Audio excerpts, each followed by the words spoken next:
Picture this. You are an enemy general. You have spent decades on the battlefield. You have crushed rebellions, negotiated with emperors, survived wars that swallowed entire kingdoms whole. You are not a man who frightens easily. Fear, at this point in your life, feels almost like an old friend. Something you acknowledge and then set aside before the fighting starts. And then your scout rides in, breathless, covered in dust, and gives you a report that changes everything. He's coming. Not a massive slow-moving army dragging cannons through the mud. Not a siege force setting up camp for months outside your walls. No. He's moving fast, impossibly fast for an army of that size, and he's not coming from the direction you expected. He's already behind your supply lines. He's already between you and your reinforcements. And the worst part? You knew this was coming. Everyone warned you. Every general who had faced this man had said the same thing, almost word for word. By the time you see where Bajirao is attacking from, it is already too late. 41 battles. 0 defeats.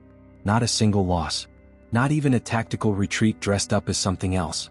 In a century where the greatest empires in Asia were crumbling, where the Mughal throne that had once commanded half the known world was rotting from the inside, where every general with ambition was carving out territory and every victory came with catastrophic cost. This one man, this one Maratha warrior from the Deccan Plateau, went his entire military career without ever losing. His name was Bajirao Peshwa. And this is the story of how a boy born into political chaos became the most lethal military mind the Indian subcontinent had seen in generations. Buckle up, because this one is extraordinary. To understand Bajirao, you first have to understand the world he was born into. And that world, in the year 1700, was one of the most volatile, dangerous, and fascinating political landscapes on Earth.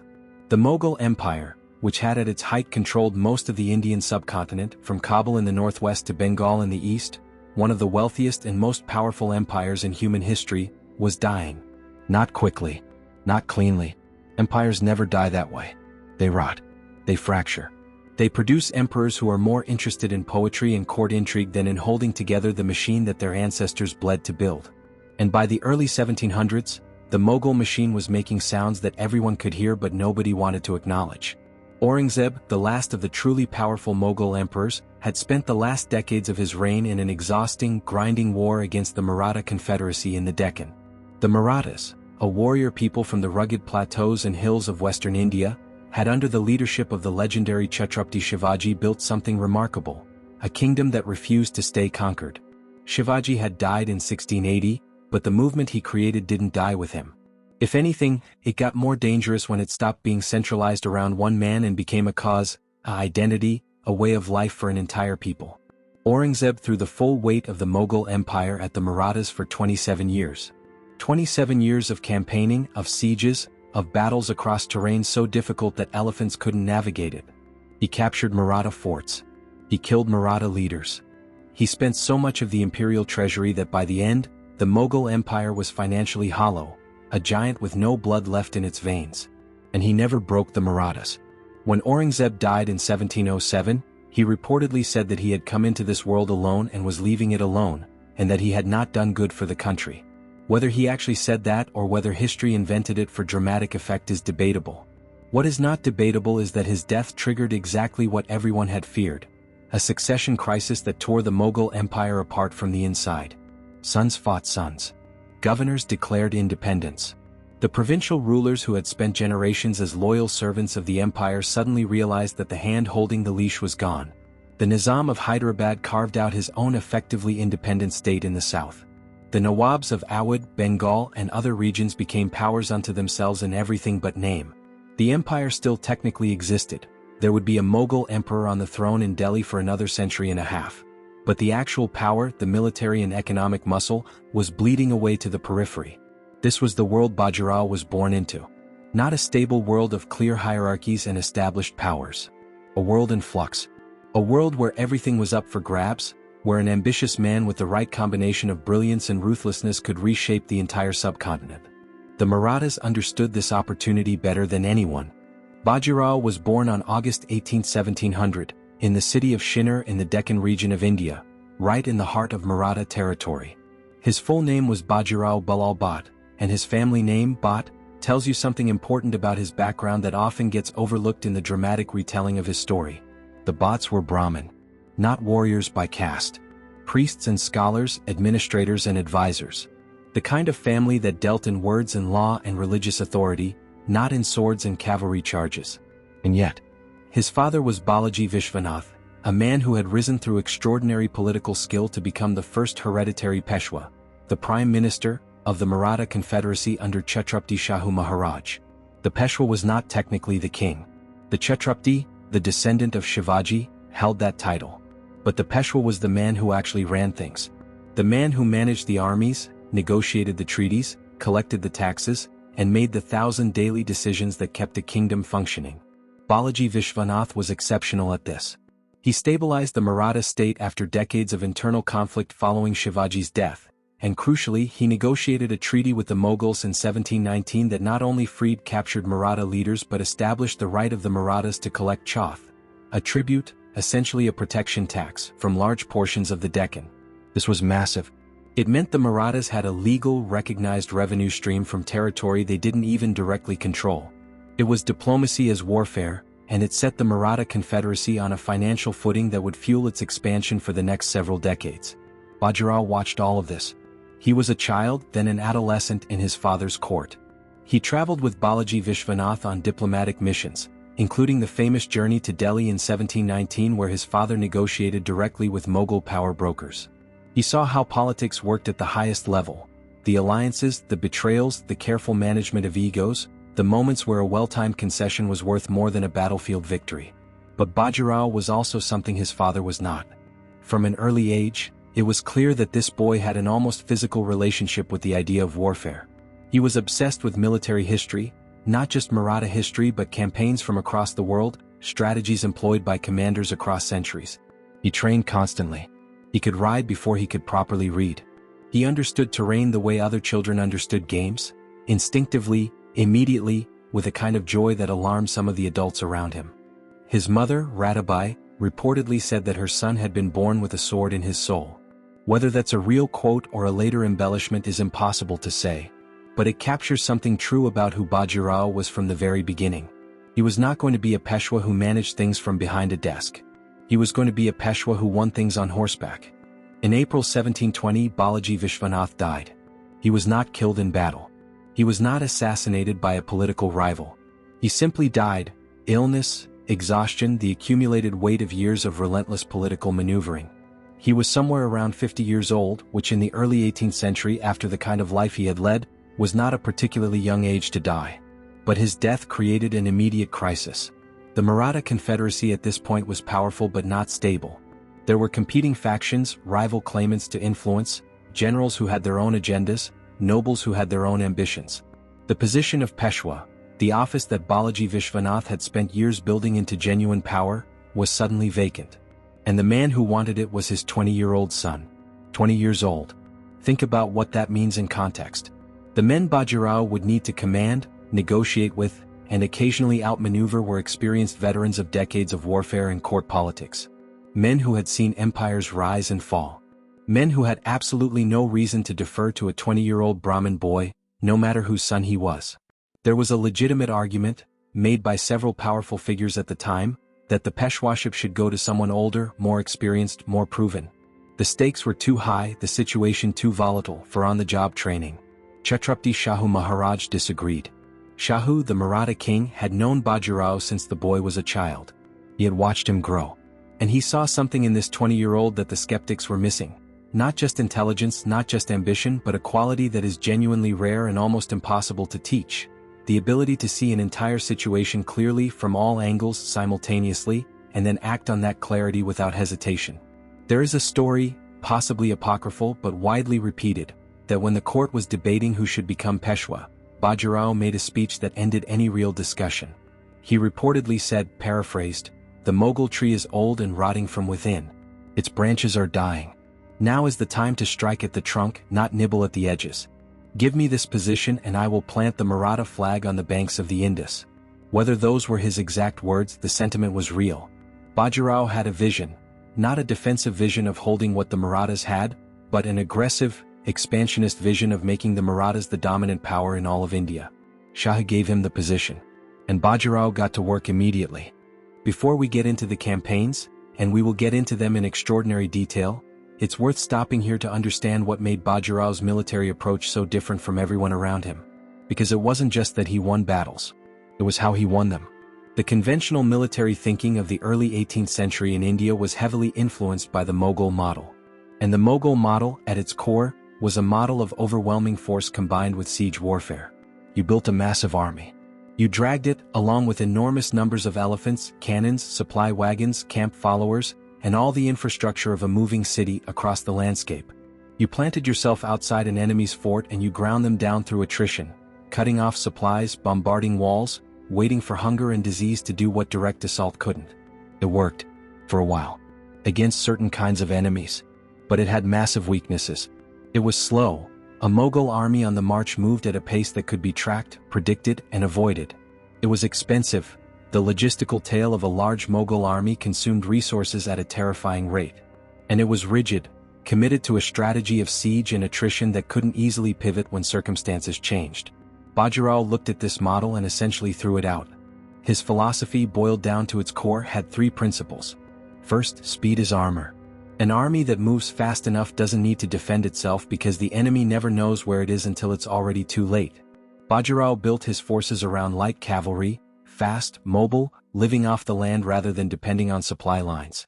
His army could cover distances that his enemies considered physically impossible. There are recorded instances of his forces appearing at locations that, based on their last known position, should have taken them 3 weeks to reach, in under 10 days. His enemies built their strategies around where they expected him to be. He consistently was somewhere else entirely. Second, never fight the battle your enemy has prepared for. Bajirao was obsessed with denial, not just winning but winning in a way that invalidated his enemy's preparation. If an enemy fortified a position, he didn't attack the position. He went around it, cut its supply lines, and forced the enemy to either fight on open ground where his cavalry dominated, or surrender without a battle. If an enemy expected him from the north, he came from the south. If an enemy massed their forces to meet him in a pitched battle, he dissolved his army into smaller units that struck simultaneously at multiple points, preventing the concentration of defensive force that a pitched battle would have allowed. Third, psychological warfare is the first battlefield. Bajirao understood something that modern military strategists would recognize immediately but that many of his contemporaries seemed to miss. The battle is won or lost in the enemy commander's mind before the first sword is drawn. His reputation, the unbeaten record, the impossible speed, the uncanny strategic intuition, was itself a weapon. Enemies who knew they were facing Bajirao made decisions based on fear rather than rational assessment. They retreated to defensible positions rather than engaging him in the open. They second-guessed themselves. They delayed when they should have acted. The psychological weight of his reputation was, by the middle of his career, winning him battles before they even began. These weren't theories he read in books. He developed them through experience, through a constant process of observation and adaptation that never stopped for his entire military career. He was, in the truest sense of the word, a student of war.